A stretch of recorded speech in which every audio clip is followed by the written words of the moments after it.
Ibu, bapak, ikhwan dan akhwat yang dimuliakan oleh Allah, pada manqobah yang dibacakan, pada manqobah terakhir yang dibacakan tadi, bahwa Syekh Abu Ishaq Al-Maghribi berpesan kepada Syekh Ahmad Kanji bahwa setelah Syekh Ahmad Kanji mendapatkan khirqah dari Syekh Abdul Qadir, sudah tidak pantas baginya untuk mencari kayu bakar lagi. Dan itu dibuktikan dengan kayu bakar itu melayang di atas kepalanya.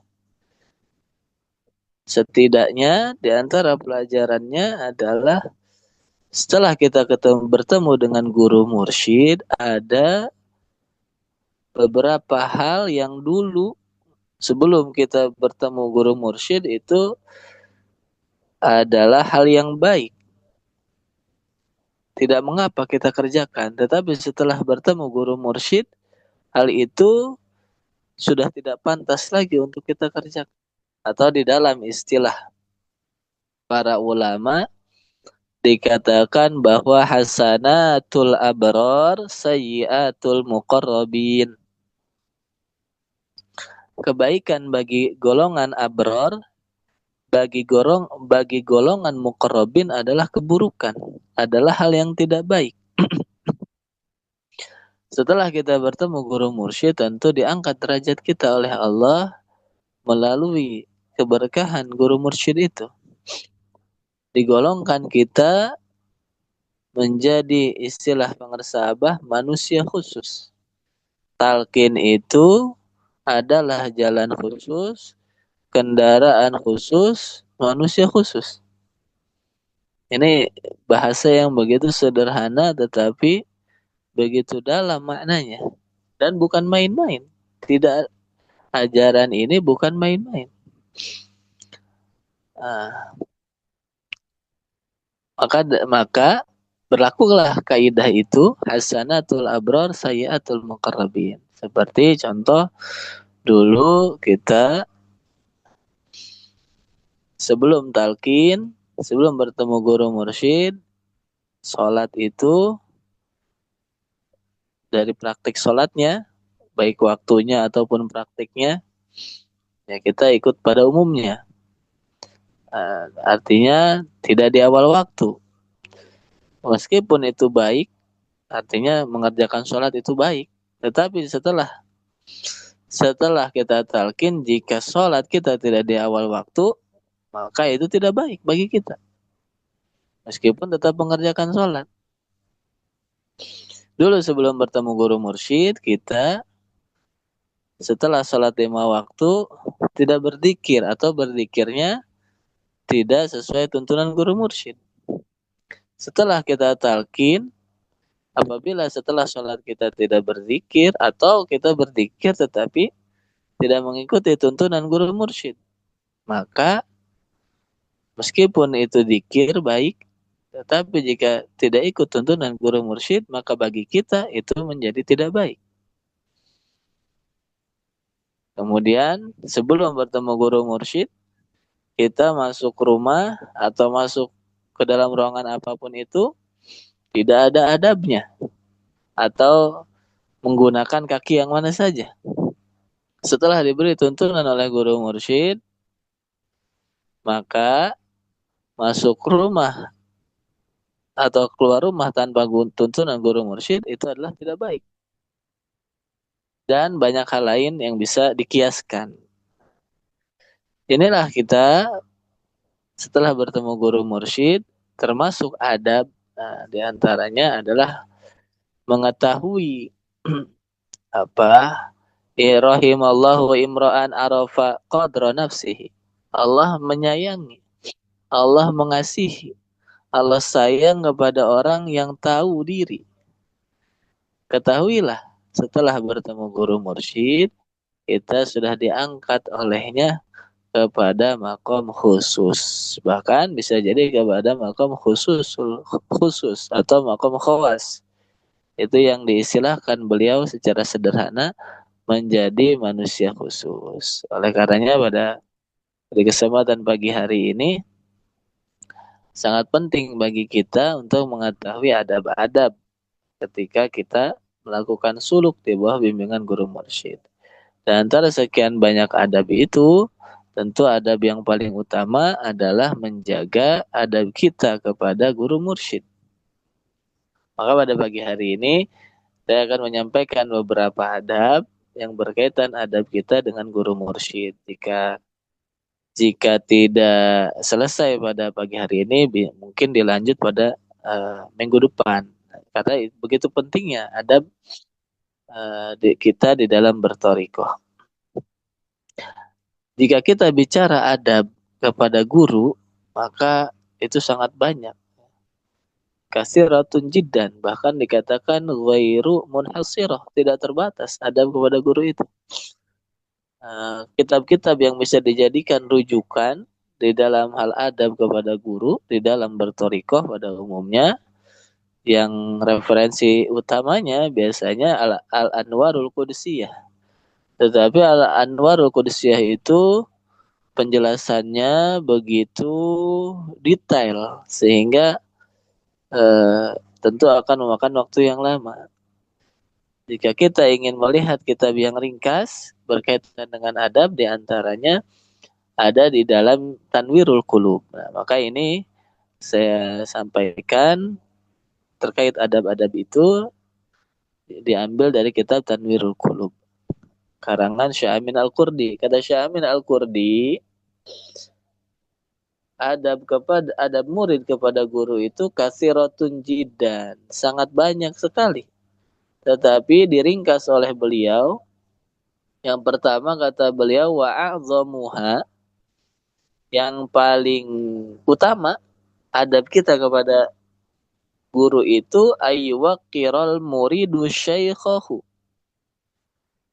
mesti mengagungkan guru, wa yu'azzimahu, dan memuliakannya, zahiran, baik secara lahiriah, menjaga sopan santun secara lahiriah, wa batinan, ataupun secara batin di dalam hati kita benar-benar mahabbah kepada guru mursyid, mu'taqidan annahu la yasulu maqsuduhu illa ala yadih. Selain kita mengagungkan, memuliakan, kita mesti meyakini. Meyakini itu perbuatan hati tentu. Meyakini annahu la yasulu maqsuduhu illa ala yadihi, bahwa segala maksud dan tujuan kita, harapan, cita-cita, kebaikan di dunia ataupun di akhirat tidak akan hasil, tidak akan terwujud illa ala yadihi, melainkan karena sebab keberkahan guru mursyid. Apapun prestasi yang kita terima hari ini, apapun kebaikan yang kita terima hari ini, mesti diyakini buah dari keberkahan guru mursyid, buah dari suluk kita kepada guru mursyid, buah dari pertemuan kita dengan guru mursyid. Artinya jangan diaku sebagai prestasi hasil jerih payah sendiri, apapun bentuknya itu, secara finansial, ekonomi maju dan lain sebagainya, secara pendidikan semakin sukses dan lain sebagainya, secara karir dan lain sebagainya, segala macam kebaikan, cita-cita yang terwujud pada hari ini jangan pernah diaku sebagai prestasi sendiri, melainkan la yahsulu illa ala yadi, tidak akan terwujud itu semua hari ini kecuali dengan sebab keberkahan kita bertemu dengan guru mursyid. Dan segala cita-cita yang belum terwujud hari ini, ketahuilah tidak akan terwujud kecuali dengan keberkahan guru mursyid. Oleh karena itu, jika kita meyakini seperti itu, maka kita senantiasa robitoh kepada guru mursyid di dalam setiap urusan kita. Tentu supaya mendapatkan keberkahan, apapun hasil yang diterima, itu adalah hasil yang terbaik dari guru mursyid. Wa idza tashattat nadharuhu ila syaihin akhara haramahu min syaikhihi. wansadda alaihil faidu. Kalau kita tidak meyakini hal itu, artinya menempatkan guru mursyid sama seperti guru pada umumnya, apabila kita memandang ada satu orang, satu guru, satu ulama, satu kiai, atau apapun istilahnya itu, seseorang yang kita kagumi melebihi guru mursyid kita, maka harramahu min syaikhihi. Perbuatan tersebut akan menghalangi dia dari guru mursyidnya. Hati-hati ini tadi. Apa termasuk hasanatul abrar sayyatul muqarrabin. Setelah bertemu guru, kita memang diperintahkan cinta kepada para ulama. Mesti cinta, tetapi ketahuilah kadar kecintaan kita jangan melebihi kadar kecintaan kita kepada guru mursyid. Kenapa? Karena jika kita mendahulukan ulama yang lain, tentu ketika guru mursyid memberikan maklumat, kita akan mendahulukan ulama tersebut dibandingkan maklumat dari guru mursyid. Ini tentu yang dimaksud daripada adab ini, supaya kita mendahulukan setiap tuntunan dan petunjuk dari guru mursyid kita. Karena guru mursyid kita lah yang bertanggung jawab terhadap diri kita dari dunia hingga akhirat. Maka jika seorang murid tadi di dalam hatinya dia lebih mencintai guru yang lain dibandingkan guru mursyidnya, harramahu min syaikhihi, maka perbuatan itu akan menghalangi dirinya dari keberkahan guru mursyidnya. Mungkin secara lahiriah, secara jasadiah dekat dan lain sebagainya, tetapi ibarat kabel, walaupun kabel itu dari luar terlihat menyambung, tapi kalau di dalamnya itu putus, maka tidak akan mendapatkan aliran listrik. Begitulah perumpamaan.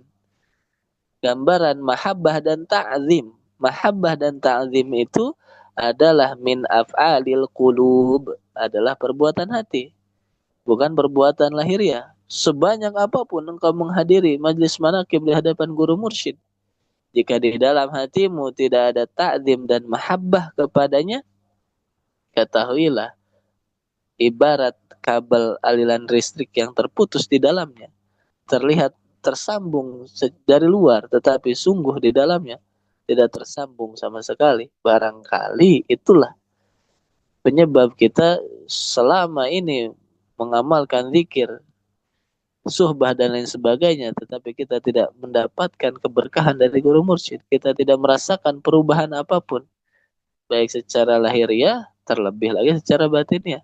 Tetapi ketahuilah, jika seorang murid sudah benar mahabbah dan ta'zimnya kepada guru mursyid,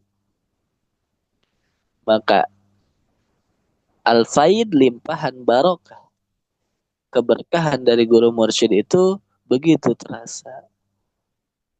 Harramahu min syaikhihi wan sadda alaihil faidu. Perbuatan itu akan menutup dia, menutup seorang salik, menutup seorang murid untuk mendapatkan limpahan keberkahan dari guru mursyid. Ini yang pertama. Sudah satu adab saja sudah begitu panjang ya.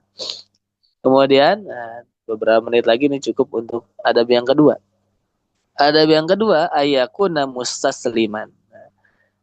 Penting disebutkan i'tiqad, keyakinan dan mahabbah sebagai pondasi awal, adab yang paling penting, karena adab yang pertama itu rasa mahabbah dan yakin kepada guru itu akan melahirkan ekspresi lahiriah. Adab yang kedua yaitu ayakuna mustasliman, pasrah, menyerahkan segala urusan kepada guru mursyid. Munqadan, tunduk, patuh, taat, radiyan, rela dengan senang hati, bitasarrufati syaikhi, dengan segala bimbingan guru mursyid.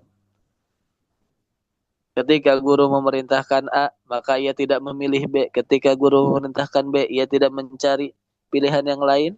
Karena sebab dari awal dia sudah yakin, sudah mahabbah kepada guru mursyidnya, bahwa guru mursyidnya adalah pintu Allah untuk dirinya mendapatkan berbagai limpahan dan keberkahan, untuk dirinya terhasil segala maksud kebaikan di dunia dan di akhirat. Jika seperti itu, maka pasti seorang murid mustasliman wa munqadan radiyan bitasarrufati syaikhi, ridho, rela, pasrah, taat, patuh, tunduk terhadap segala bimbingan guru mursyidnya. Yakhdumuhu bil mali wal badani, dan juga senantiasa khidmat kepada guru mursyidnya bil mali wal badan, dengan harta dan juga dengan badannya.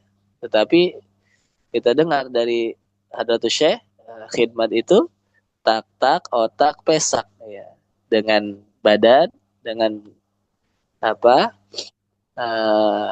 jasmani, otak, yang punya ilmu khidmat dengan ilmunya, ya, seperti kita pada pagi hari ini khidmat dengan ilmu semampu kita. Pesak, ya, bagi yang punya kelebihan harta dengan hartanya, dengan mal.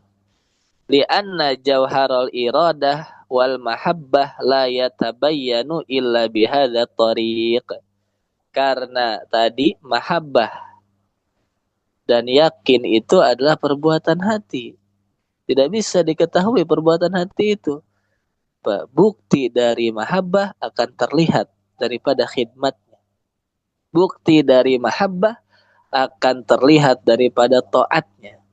Bukti dari mahabbah akan terlihat dari kepasrahannya kepada guru mursyid. Innal muhib lima yuhibbu muti'. Orang yang cinta pasti taat kepada orang yang dicintainya. Kalau ada orang yang mengaku cinta tapi dia tidak muti, tidak taat kepada orang yang dia akui sebagai kekasihnya, maka mesti dipertanyakan rasa cintanya. La yatabayyanu ila bihadzal tariq. Wa waznu sidqi wal ikhlas la yu'lamu illa bihadzal mizan. Dapat diketahui rasa mahabbah, khidmatnya seorang murid kepada guru mursyidnya adalah dari bentuk kepatuhan dan khidmatnya kepada guru. Maka inilah dua adab pokok yang bisa disampaikan pada pagi hari ini. Nah, insya Allah akan kita lanjut di minggu depan, pertemuan kesempatan yang lain.